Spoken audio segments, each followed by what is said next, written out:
তোমার কণ্ঠস্বরে কি আছে যুবক? আমাকে মুহূর্তে ছিচকাদুনে করে দাও। বিশ্বাস করো, এই তো একটু আগেই দিব্যি স্মার্ট ছিলাম, এনাফ কনফিডেন্ট ছিলাম।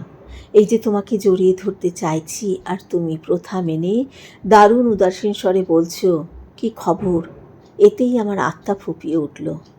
আমার কোনো খবর নেই, শুধু আজ তোমার সঙ্গে দেখা হওয়া ছাড়া।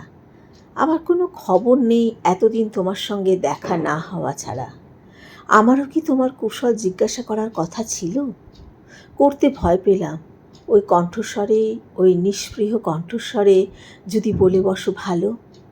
বলবে নিশ্চিত। আমি তো তোমার ভালো মন্দের ডেফিনেশনের বাইরে, তবু ভয়ঙ্কর একটা লোভ হয়।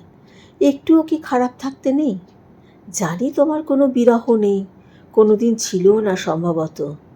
আমি তো অনন্ত শীতের দুপুরে পা ছড়িয়ে বসে ঝাড়লুন দিয়ে চুষে চুষে বিরহ খাই। তোমাকে না পাঠানো চিঠি দুলে দুলে বিড়বিড় করে মুখস্থ করি।